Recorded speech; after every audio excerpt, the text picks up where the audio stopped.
Okay, this is how we understand what is stated in the Zohar. That through the study of Zohar, and you're going to see this, the ladies are going to shake, don't freak out. Okay? Through the study of Zohar and practice of true wisdom, we can bring about an end to our state of exile and complete redemption. Actually, there's no other book. Shimon Bar Yochai says about the Zohar, he says, through this book the children of Israel go out of exile. Nobody ever said it about their book. It's powerful. It's a powerful statement. Okay? And nobody ever shot them down either and says, no, it's not. Nobody ever said that. He said, through this book, the children of Israel go out of exile. Okay? The question is why? I think we all know. Okay? Because it's the innermost part, and it's telling us what the Torah is really saying about our soul. Okay? Really, the Zohar, if you'll read it, it's very hard to understand. It's a closed book by itself. It was like the guy who comes to town and saying, yeah, I saw a bird with a human face and ox legs.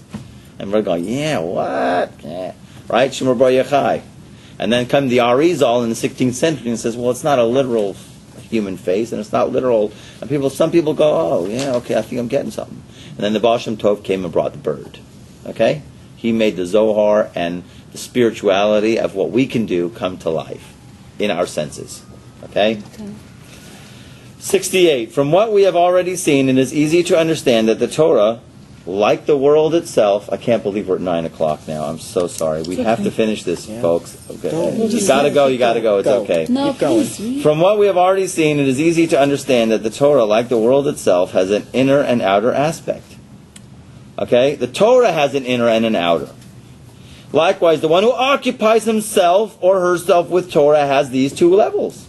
So to the degree that a person, when practicing Torah, strengthens and focuses on the innermost aspects of Torah and its secrets, he or she gives strength in this measure to the innermost aspect of the world, which is Israel. In other words, he understands his soul, he understands the ultimate food that feeds its soul, which is the innermost aspect of the Torah. If he's focusing on the external aspects of the Torah, the pshat, and he's outstarred, he's only external, and it's okay that people do that. It's fine. But you're going to see, in Israel, if they would, and that's why he said it's chaval that shuvah's wasted on the non-religious, okay, because there was a big religious movement in the 60s and 70s and part of the 80s, right? Huge, right? Is because the religious people who study the Talmud all day long, I really should shut it off. Okay? No, it's okay. No, don't worry about it. I'll edit it later. Okay? Those religious people, they say, no, Pshat, you only got to study Pshat. And they look at the people who study the Kabbalah, or study the Torah, or study the Zohar, or the Pneumius of the Torah. That's waste of time, Bittul Torah. They look down on that. Do you know what kind of effect that does in the world? And that's why when there's calamities in the world, and I know every single rabbi, and everybody knows this in all of the yeshivas, when there's a calamity in the world, it's because of the Jewish people are not doing what we should be doing. And the yeshiva people will get into the synagogues, and they'll make prayers, and they'll pray tefillas, and they'll go, gosh, we have to do tshuva, but they don't get it, because then when they see somebody learning a little piece of Zohar, they'll go, and they'll look down on that person. They're looking down on their own soul. They're looking down on the most innermost aspect of themselves, saying, that's secondary. What I'm doing is priority. It's scary. I'm telling you something that's scary and shocking. What? They're doing great. Yes. But then listen, this doesn't denigrate the people. You have to learn Gemara. You have to know halacha. You have to know what to do. And it's okay that they spend all day doing that. It's fine. But don't look down on a person who wants to really learn this. Right. And they do.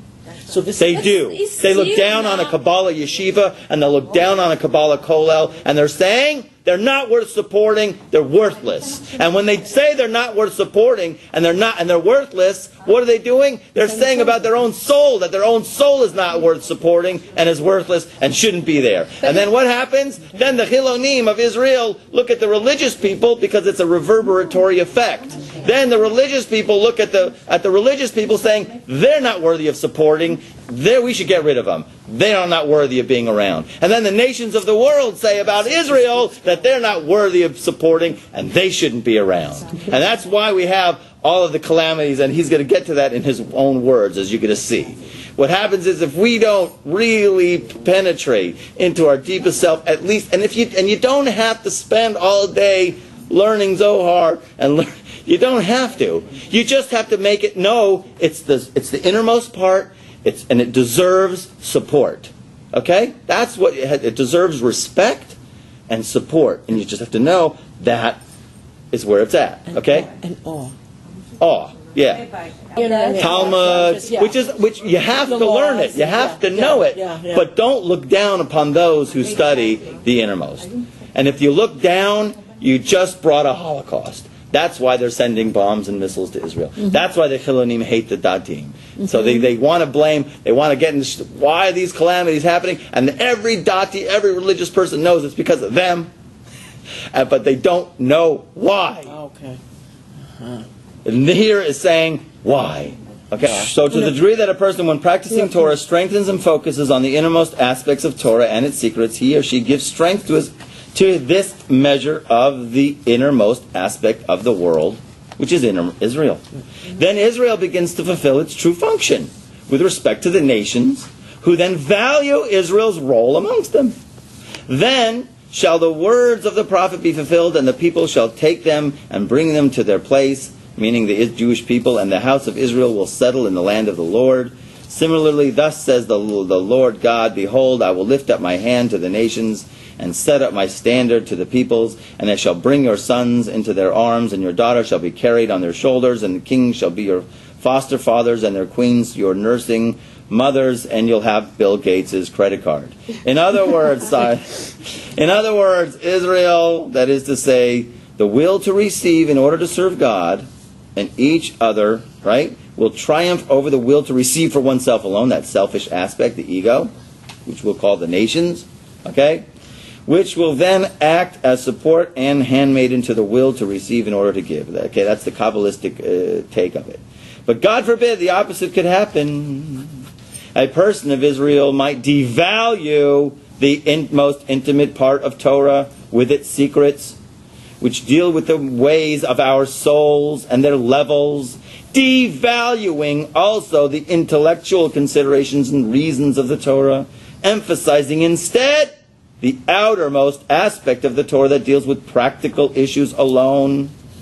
If such a person ever concerns himself or herself with the innermost aspect of the Torah, he or she only sets aside a small portion of his time to it, not giving it the attention it deserves, but treating it as if it were a superfluous material. It's extra reading. It's before I go to bed at night, I'll doze off reading it. By behaving in this way, he or she lowers and degrades the innermost aspect of the world, the children of Israel, reinforcing the externality of the world over them, who are the nations of the world. They then, the nations of the world, cast Israel down and despise the children of Israel, and consider Israel to be a superfluous entity in the world of which there is no need. God forbid. Not only this, but these people further cause the outer aspects of the nations of the world, who are coarse people who damage and destroy the world, to prevail over the inner aspects of the nations of the world, who are the righteous among the nations. They then cause terrible destruction, slaughter, and holocausts, such as our generation has been witness to. God preserve us from here onwards. Therefore, this is the last paragraph, we'll end here. We can see that the redemption of Israel and all the worth of Israel is dependent on the learning of the Zohar and the innermost aspect of the Torah. The opposite is also true. All the afflictions and degradations that have come upon the children of Israel are on account of their neglecting the most intimate part of the Torah and not having valued it, but having related it to something as superfluous, God forbid. Okay? Period. So here we see the micro of the macro. Our own souls, what a person really needs to pay attention to. And even if and a lot of people say that's not for me. I used to say, Kabbalah is for everybody, right? Mysticism, Zohar, Hasidus, Panemius, whatever you call it, And some people that are just not there yet, and it's okay. But God forbid that they should look down upon it and hold that it's something extra. Because what happens? Boom, boom, boom. Now we have the situation that we're in right now. Why is ISIS? Why are the Palestinians casting bombs? Because, and everybody comes up with different reasons. This is his reason. Okay? He was in Poland. He's told people, Poland is on fire. You got to get out of here, man. And he left. He escaped, and he became the Rav of the Shechuna of Kiryat Moshe. Okay? And wrote the Zohar and wrote many writings. And he was the one who the Berg people got a hold of, right? And things like that because of his teachings that they adopted, they took. But the idea here is quite simple, right? The eye center, there's an inner and an outer, and if we could, and it's I don't know how to get this out or to affect this because really we all I think are on the same page. I don't want to preach to the choir here, but there's people there who just have to know this.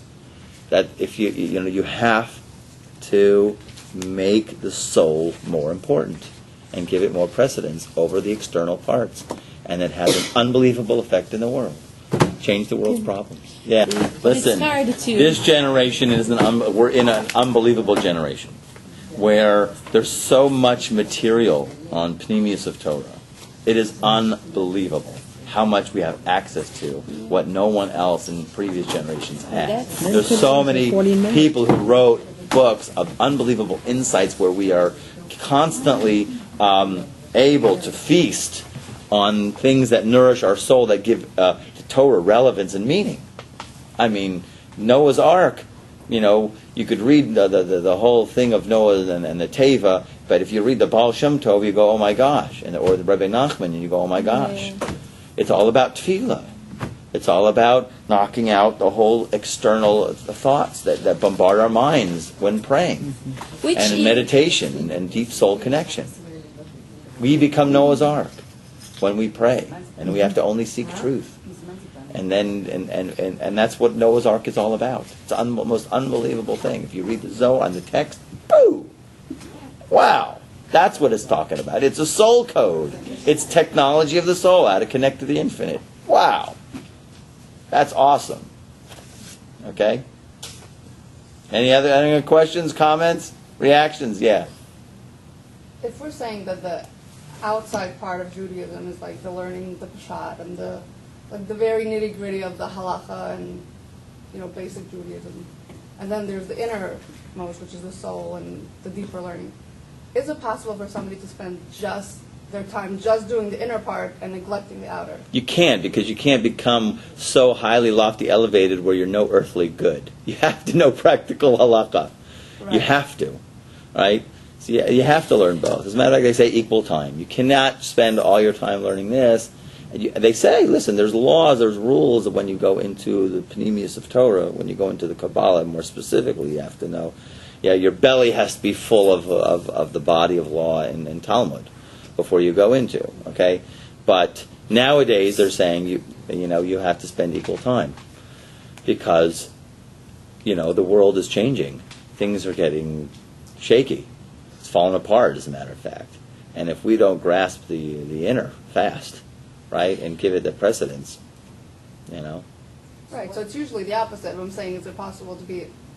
It's like what you're saying. There's a lot of people that are just doing Peshat and not going deeper. But what about people that are trying to go deeper, but they don't have the basics? They can't. No, they can't. No, it's not. It's not. I know a lot of guys. No, definitely not. No. But that's what Hasidus is. Hasidus enables you to do that, where you can learn that and you can have that, and you don't, and your brain doesn't turn to mush, and you don't go crazy or think you're the Messiah and yada yada. And there's a lot of guys who I know they're not balanced. You're going to go into there. But you need a lot of criteria. Yeah.